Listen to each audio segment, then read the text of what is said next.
اور ہم بڑے بڑے مشکل بحرانوں سے گزرے ہیں.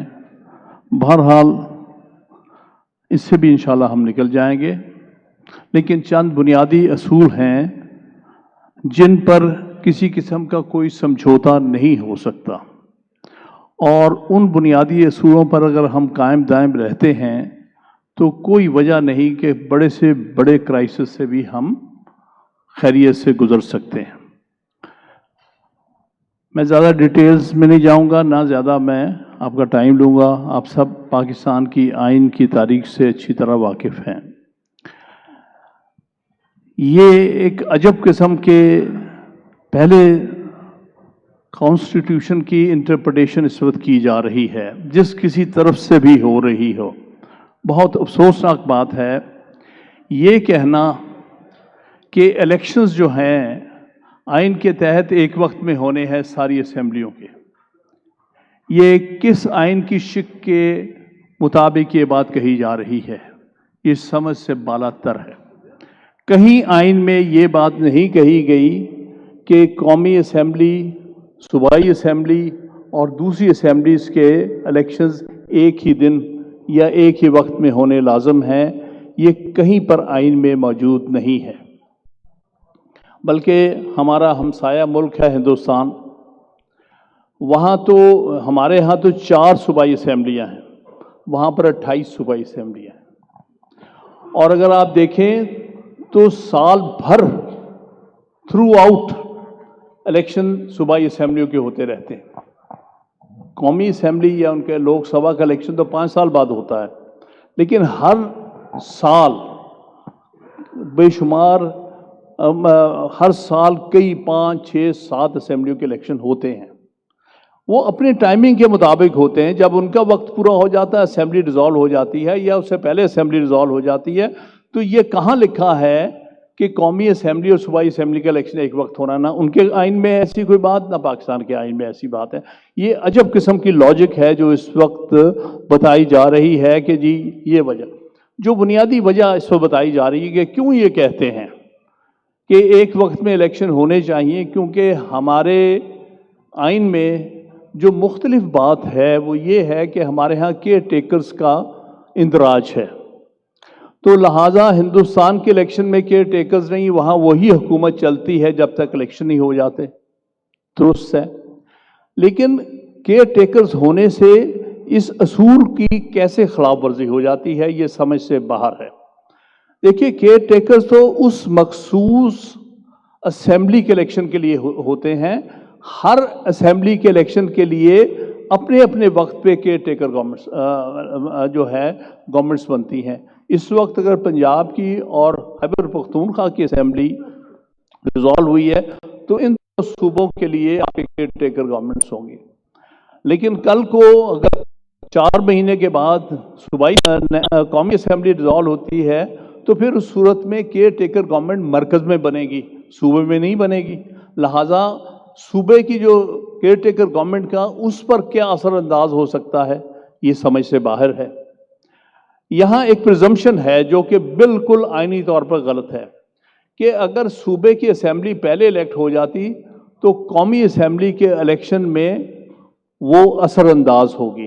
اس کا مطلب ہے کہ آپ بجائے اس چیز کو دیکھنے کے لیے کہ ہمارا الیکشن کمیشن آزاد ہو اور وہ آزاد الیکشن جن کو ہم کہتے ہیں فیئر اینڈ ٹرانسپیرنٹ الیکشن کرا سکے، کوئی وجہ نہیں ہے.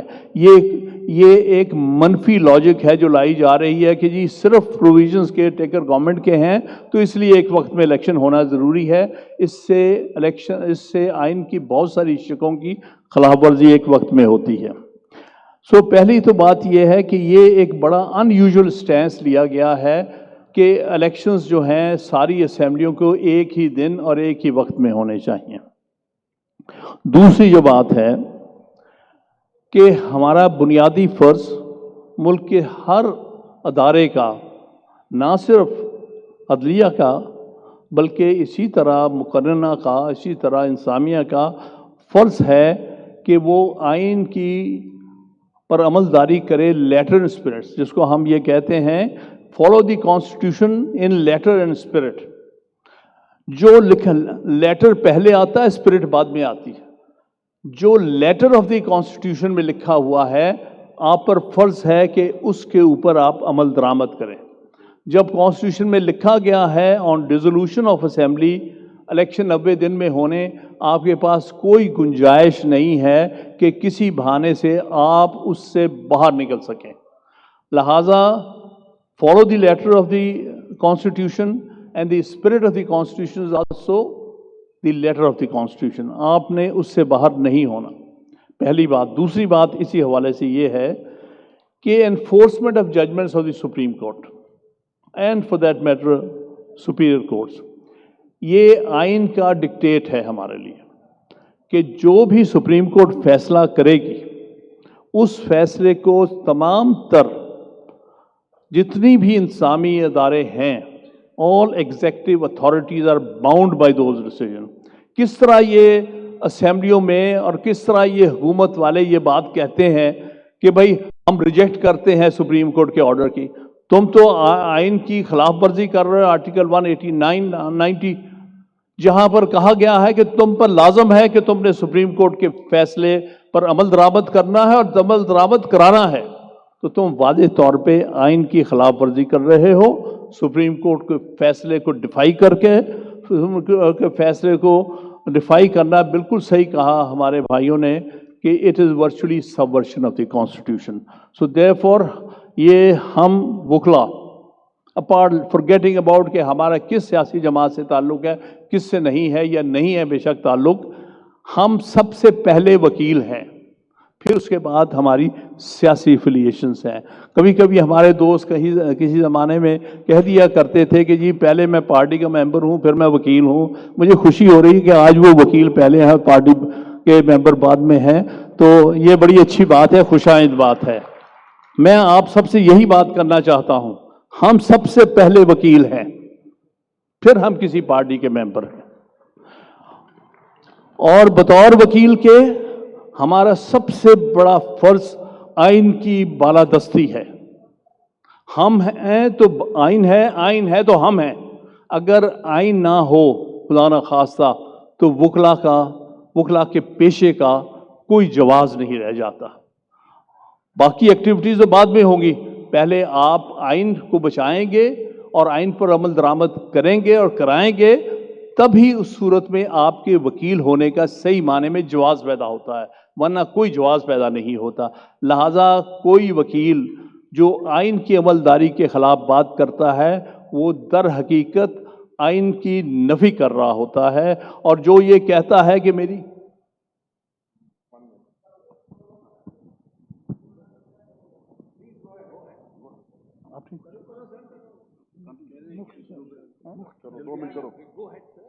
اچھا میں نے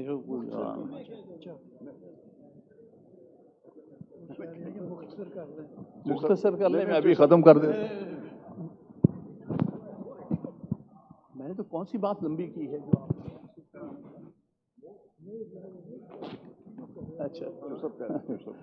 اچھا نیکسٹ بات جو میں کرنا چاہتا تھا وہ یہ ہے کہ ہماری تاریخ بھری پڑی ہے چند ایک ایسے انسیڈنٹس سے جو ہمارے لیے اس ملک کی تاریخ میں بہت زیادہ جس نے نقصان پہنچایا ہے. ہم نے سبسٹینٹیو پروویژنس جو ہیں کانسٹیٹیوشن کی اس کو وائلیٹ کیا ہے اور ٹیکنیکل گراؤنڈز کے اوپر. یہ سلسلہ آج سے مولوی تمیز الدین خان کے کیس سے چل رہا ہے. ہم نے سبسٹینٹیو پروویژنس کو ڈیفیٹ کیا ہے اور اس کے برعکس ہم نے ایک ٹیکنیکل گراؤنڈ لے کے اس کو رستے سے ہٹا دیا. اسی طرح 2007 میں جو بہت بڑی ٹریجڈی ہوئی وہ جب ہم نے جنرل مشرف کے خلاف پٹیشنز کی تھی کہ بھئی یہ صدارتی الیکشن لڑنے کا اہل نہیں ہے کیونکہ ہی از ان دا سروس آف پاکستان. اس وقت بدقسمتی سے 9 ججز کا بینچ تھا ہیڈڈ بائی لیٹ بھگوان داس. 6-3 ہمیں ٹیکنیکل گراؤنڈ پہ ناک آؤٹ کیا تھا کیونکہ آن میرٹ وہ یہ نہیں کہہ سکتے تھے کہ ہاں ایک باوردی شخص جو ہے وہ صدارتی الیکشن لڑ سکتا ہے. تو انہوں نے کہا تھا آپ کی لوگ اسٹینڈ آئی نہیں ہے. چاہے اس میں عمران خان پٹیشنر تھا، قاضی حسین احمد پٹیشنر تھا اور سب کچھ. تو یہ بہت بڑی بدقسمتی ہوئی تھی. اگر اس وقت صحیح فیصلہ ہوتا تو 3 نومبر 2007 دیکھنے کو نہیں آتا. تو اور ریپیٹڈلی آج بھی جو اعتراض اٹھایا جا رہا ہے، جو کہ میرے نزدیک اس میں کچھ سبسٹنس نہیں ہے، وہ ہے کہ آیا اس کیس کو سو موٹو لیا جا سکتا کہ نہیں. آپ ایک ٹیکنیکلٹی کو لا کے سبسٹنس کو ڈیفیٹ کرنے کی کوشش کر رہے ہیں، جو کہ بڑے افسوس کی بات ہے. اگر کسی کیس کا سو موٹو لے جانے کا جواز ہے تو اس سے بڑا کیس کوئی نہیں ہے سو موٹو کے لیے، جہاں سارا ملک ایک اضطراب کے عالم میں ہے. سارا ملک اس وقت دیکھ رہا ہے سپریم کورٹ کی طرف، اور آپ کہتے ہیں کہ سو موٹو. تو آپ پھر کو ٹیکنیکلٹی کو لا کے اس سٹیج پر ہمیں ڈی اسٹیبلائز کریں گے.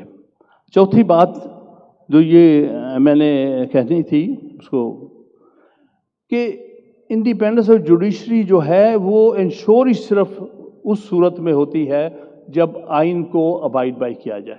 اگر آئین کی شکوں کو ہم نہیں ابائڈ کرتے تو پھر انڈیپینڈنس آف جوڈیشری کا خواب کبھی پورا نہیں ہو سکتا.